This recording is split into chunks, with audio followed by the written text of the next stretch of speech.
আসসালামু আলাইকুম প্রিয় দর্শক, নবনির্বাচিত মাননীয় প্রধানমন্ত্রী জনাব তারেক রহমান জাতির উদ্দেশ্যে একটা ভাষণ দিচ্ছেন। প্রধানমন্ত্রী হওয়ার পরে এটা তার সর্বপ্রথম ভাষণ। প্রায় 12 মিনিট 44 সেকেন্ডে সেই ভাষণটি আপনারা যদি ইতিমধ্যে শুনেছেন, না শুনে থাকলে শুনে নিতে পারেন। বিভিন্ন টেলিভিশন চ্যানেলে এখনও আছে, অথবা আপনি যদি পত্রিকার ভাষায় পড়ে নিতে চান সেটাও পড়ে নিতে পারেন। আমি আপনাদেরকে শিরোনাম বলে দেব, আপনারা সেই শিরোনাম অনুযায়ী পড়ে নিতে পারেন।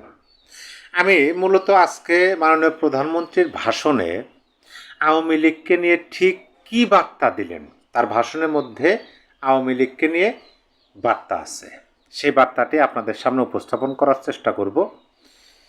আমি তার ভাষণে যাব তার আগে আপনাদেরকে বিগত সরকারের, অর্থাৎ যে সরকারকে আমি বদ্দার সরকার বলে বলছি এবং সিন্দাবাদের বুড়ো বা দত্ত বলে অনেকে নামে চেনেন, তিনি তার আমলে কিছু ঘটে যাওয়া তার উপদেষ্টাদের বক্তব্য এবং মামলা বাণিজ্য নিয়ে কিছু তথ্য এবং কিছু নিউজ আপনাদেরকে শোনাই।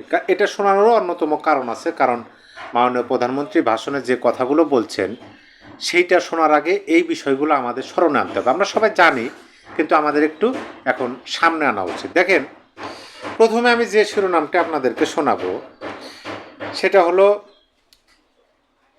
ডক্টর ইউনূস সরকারের স্বরাষ্ট্র উপদেষ্টা জাহাঙ্গীর আলম। তিনি বলছিলেন, আওয়ামী লীগের কেউ যাতে সহজে জামিন না পায় সে চেষ্টা চলছে। স্বয়ং স্বরাষ্ট্র উপদেষ্টা বলছিলেন যে আওয়ামী লীগের কেউ যাতে জামিন না পায় সেই চেষ্টা তিনি নিজে করতেছেন। আমি বিস্তারিত যাব না, শুধু শিরোনাম বলি আপনাদেরকে। আরেকটা সংবাদ, সেটা ডয়েস ভেলেতে প্রচার হয়েছিল 9/11/2025। শিরোনামটা হলো, বাংলাদেশ ভুয়া মামলা থেকে মুক্তি পাবে কবে। অর্থাৎ ডক্টর ইউনূসের শাসনামলে কিন্তু এই নিউজ। যেমন এখানে বলা হয়েছে, গত বছরের 5 আগস্ট শেখ হাসিনা সরকারের পতনের পর জুলাই অভ্যুত্থানকে কেন্দ্র করে দায়ের করা ভুয়া মামলা আর ভুয়া অভিযোগ থেকে অব্যাহতি দেওয়া শুরু হলেও তা খুব ধীর গতিতে এগিয়ে যাচ্ছে। মানে সেটা নাই বললে চলে। এখন দেখেন, 12 জানুয়ারি 2026 এইটাতে যে নিউজটা প্রচার হয়েছে, জুলাই আগস্টের মামলার আসামিদের জামিন বন্ধ সহ বৈষম্য বিরোধী 3 দফা দাবি। বৈষম্য বিরোধী ছাত্র আন্দোলন নামে যে একটা প্ল্যাটফর্ম আছে, তারা রাজনৈতিকভাবে 3 দফা দাবি জানাইছিলেন। কি দাবি? যে জুলাই আগস্টের মামলার আসামি, অর্থাৎ জুলাই আগস্টের মামলায় কারা আসামি হয়েছিলেন? পুলিশ হত্যা হয়েছে, সেটা আওয়ামী লীগের নেতাকর্মী আসামি। রাষ্ট্রীয় ভবন ধ্বংস হয়েছে, সেটাও আওয়ামী লীগের নেতাকর্মীরা আসামি। যদিও অনেকেই স্বীকার করছেন মিডিয়াতে, তারপরে আওয়ামী লীগ। তাদের জামিন যেন না হয়, জামিন বন্ধ সহ 3 দফা দাবি জানাইছিল। এই যে নিউজগুলো, আর একটা নিউজ আপনাদেরকে শোনাই, 9 আগস্ট 2025 নিউজ। শিরোনাম হলো, জুলাই নিয়ে ভুয়া মামলা, এক রিয়াজ নিহত 3 এলাকায়। মানে এক ব্যক্তি, তাকে 3 এলাকায় নিহত দেখিয়ে ভুয়া মামলা। এরকম তো অহরহ মামলা হয়েছে। এখন আসেন, আমাদের নতুন প্রধানমন্ত্রী জনাব তারেক রহমান, তার ভাষণের মধ্যে আমরা কি বার্তাটা পেলাম। এটা হলো 19 ফেব্রুয়ারি 2026। শিরোনামটা বলে দিয়ে আপনারা পত্রিকার ভাষায় যদি পড়ে নিতে চান পড়ে নিতে পারেন। জাতির উদ্দেশ্যে প্রধানমন্ত্রী, দলীয় প্রভাব নয়, রাষ্ট্র চলবে আইনের শাসনে। বিস্তারিত আসবো। বিবিসির একটা নিউজ শিরোনাম শোনায়, 6 মাস পর মন্ত্রীদের কাজের মূল্যায়ন করবেন প্রধানমন্ত্রী। আপনারা চাইলে যে কোনো একটা পত্রিকা থেকে বিস্তারিতভাবে বলা আছে, পড়ে নিতে পারেন। এই যে প্রায় 12 মিনিট 44 সেকেন্ডে জাতির উদ্দেশ্যে ভাষণে তিনি যে কথাগুলো বলছেন, তার মধ্যে আমি কোট আনকোট করে কয়েকটা পয়েন্ট আপনাদের সামনে তুলে ধরব এবং সেইটা অনুযায়ী আলোচনা করার চেষ্টা করব। আশা করি আমরা বার্তাটি পেয়ে যাব। যেমন ধরেন, তিনি বলছেন এক পর্যায়ে, আমি দেশবাসীর উদ্দেশ্যে একটি বার্তা দিতে চাই। আমি অর্থাৎ জনাব তারেক রহমান প্রধানমন্ত্রী হিসেবে দেশবাসীর উদ্দেশ্যে একটি বার্তা দিতে চাই। মুসলমান, হিন্দু, বৌদ্ধ, খ্রিস্টান তথা দলমত, ধর্মবর্ণ নির্বিশেষে পাহাড়ে কিংবা সমতলে বসবাসকারী এই দেশ আমাদের সবার। মানে সবার, এখানে মুসলমানদের দেশ, হিন্দুদের দেশ, আওয়ামী লীগের দেশ, বিএনপির দেশ না। এই দেশ সবার, এই বার্তা তিনি দিলেন। তারপরে তিনি বলছেন যে প্রতিটি নাগরিকের জন্যই এই দেশকে আমরা একটি নিরাপদ ভূমিতে পরিণত করতে চাই, হোক সেটা আওয়ামী লীগ, হোক সেটা বিএনপি, হোক সেটা অন্য কোনো মতের লোক, কিন্তু সবার জন্যই দেশকে এই দেশে একটা নিরাপদ ভূমি হিসাবে তিনি পরিণত করতে চান। একটি স্বনির্ভর, নিরাপদ, মানবিক, গণতান্ত্রিক বাংলাদেশ প্রতিষ্ঠায় বিএনপি সরকারের লক্ষ্য বলেন তিনি। তারপরে তিনি বলছেন, তিনি আরও বলেন, সরকার প্রধান হিসাবে আমি দেশবাসীর উদ্দেশ্যে একটি বিষয়ের প্রতি দৃষ্টি আকর্ষণ করে বলতে চাই। নবগঠিত সরকার গঠনের সুযোগ দিতে যারা বিএনপিকে ভোট দিয়েছেন, খেয়াল করবেন, নবগঠিত সরকার গঠনের সুযোগ দিতে যারা বিএনপিকে ভোট দিয়েছেন কিংবা দেননি, বিএনপিকে ভোট দিয়েছেন কিংবা বিএনপিকে ভোট দেননি, অথবা কাউকেই ভোট দেননি, এই যে অথবা কাউকে ভোট দেননি, এই সরকারের প্রতি আপনাদের সবার অধিকার সমান। বিএনপি সরকার বিশ্বাস করে দল, মত, ধর্ম, দর্শন যার যার রাষ্ট্রসভা। এই দেশে, এই রাষ্ট্রেই একজন বাংলাদেশি হিসাবে আপনার, আমাদের প্রতিটি বাংলাদেশি নাগরিকের অধিকার সমান।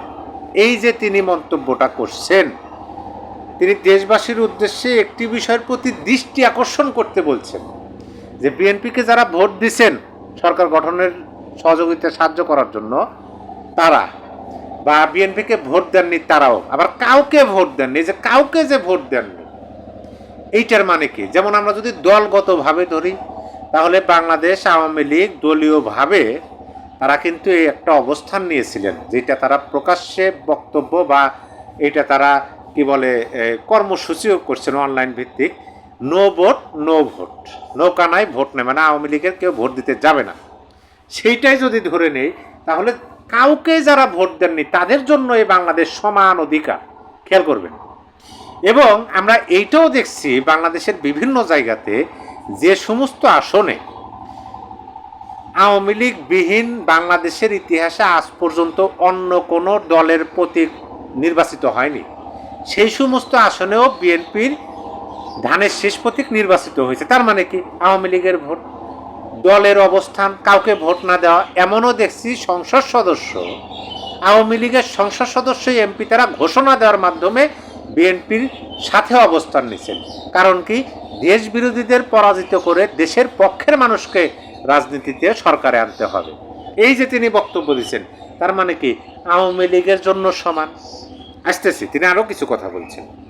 তিনি বলছেন, দেশের প্রতিটি সাংবিধানিক এবং সরকারি বেসরকারি প্রতিষ্ঠান চলবে বিধিবদ্ধ নীতি নিয়মে, অর্থাৎ দেশে প্রচলিত যে আইন আছে, আইন অনুসারে সাংবিধানিক ও সরকারি বেসরকারি প্রতিষ্ঠান সকল কিছু আইন অনুযায়ী চলবে, যেটা আমরা ইউনূসের আমলের গত 18 মাসে বিন্দুমাত্র দেখিনি। কিন্তু নতুন সরকার গঠন হওয়ার পরে নতুন প্রধানমন্ত্রী বলতেছেন দেশ চলবে আইনের শাসন অনুযায়ী। তিনি বলছেন, দলীয় কিংবা রাজনৈতিক প্রভাব প্রতিপত্তি অথবা জোর জবরদস্তি নয়, আইনের শাসনই হবে রাষ্ট্র পরিচালনার শেষ কথা। যোগ করেন তিনি, আইনের শাসনই হবে রাষ্ট্র পরিচালনার শেষ কথা। তাইলে এই যে আইন অনুযায়ী দেশ চলা শুরু হয়েছে, আমি পূর্বে প্রথমে যে নিউজগুলো আপনাদের যে নিউজের শিরোনামগুলো আপনাদেরকে শোনালাম, তাহলে যে ভুয়া মামলা, আওয়ামী লীগ বলে জামিন হবে না, এগুলো বন্ধ হয়ে যাবে। দেখবেন যে আওয়ামী লীগের নেতাকর্মীদের জামিন হওয়া শুরু হয়েছে। আমার কথা বিশ্বাস নয়, আপনারা দেখবেন প্রধানমন্ত্রী যে ভাষণ দিচ্ছেন, যে কথা বলছেন, যে দৃষ্টি আকর্ষণ করতে বলছেন, সেইখানে তো কারো কোনো কথা থাকার কথা না। এবং তিনি তো অন্যায্য, আইনি, বেআইনি কোনো কথা বলেন নাই। তিনি দেশের পক্ষে, স্বাধীনতার পক্ষে, দেশের মানুষের পক্ষে আইনের প্রতি অনুগত প্রকাশ করছেন, যেটার বহিঃপ্রকাশ আমরা দেখতেছি। আওয়ামী লীগের বিভিন্ন জায়গায় কার্যালয় খোলা হইতেছে, হ্যাঁ, বিচ্ছিন্ন ঘটনা কিছু ঘটতেছে, বুঝে হোক না বুঝে হোক কিছু কিছু জায়গায় বাধা দেওয়া হইতেছে, সেই বাধাও থাকবে না। আমরা তো এটাও দেখছি গত 15 বছর 7 মাসে আওয়ামী লীগ যখন ক্ষমতায় ছিল, তখন বিএনপির নেতাদেরকেও ঢালাওভাবে মামলা দেওয়া হয়েছে, কিন্তু বিনা জামিনে রাখা হয় নাই, জামিন দেওয়া হয়েছে, রাজনৈতিক কর্মকাণ্ড চলছে। সেইভাবেই আওয়ামী লীগকে যদি রাখা হয় তাহলে তো আওয়ামী লীগ কর্মকাণ্ড সচল হয়ে যাবে। এই জন্যই দেশ বিরোধী, মুক্তিযুদ্ধ বিরোধী, স্বাধীনতা বিরোধী তাদের মাথা খারাপ হয়ে গেছে। সরকার গঠনের 2 দিন যাইতে না যাইতেই তারা সরকারের বিপক্ষে রাজপথে নামা শুরু করছে। কারণ কি? কারণ হলো যে যখন এই দেশের 2টা বড় রাজনৈতিক শক্তি আওয়ামী লীগ, বিএনপি, এই 2টা রাজনৈতিক দলের আদর্শ মুক্তিযুদ্ধ, স্বাধীনতা, 72-এর সংবিধান। এখন এই যে 2টা শক্তি, বিশাল শক্তি, যদি তারা রাজপথে থাকতে পারে তাহলে মুক্তিযুদ্ধ, স্বাধীনতা, বঙ্গবন্ধুর সংবিধান বিরোধী যে রাজনৈতিক অপশক্তিগুলো, তারা তো আর মাথা চাড়াতে উঠতে পারবে না, তাদের তো এজেন্ডা বাস্তবায়ন হবে না। সেই জন্যই মাথা ঘুরে গেছে, অনর্বলত সংবাদ সম্মেলন করতেছেন, দেশকে একটা অস্থিতিশীল পরিবেশের দিকে নিয়ে যাওয়ার চেষ্টা হচ্ছে। প্রিয় দর্শক, আশা করি এই সম্পূর্ণ আলোচনার মাধ্যমে আমরা স্পষ্ট হতে পারলাম মাননীয় প্রধানমন্ত্রী জনাব তারেক রহমান তিনি তার প্রধানমন্ত্রী হওয়ার পরে প্রথম জাতির উদ্দেশ্যে ভাষণে যে বার্তাটি দিলেন আওয়ামী লীগকে, সেটা প্রকৃতপক্ষে গণতন্ত্রের পক্ষে, আইনের পক্ষে, দেশের পক্ষে এবং সার্বভৌমত্বের পক্ষে। প্রিয় দর্শক, আপনার মূল্যবান মতামত অবশ্যই এই ভিডিওর কমেন্ট বক্সে লিখে জানাতে পারেন। সবাই ভালো থাকবেন। আল্লাহ হাফেজ।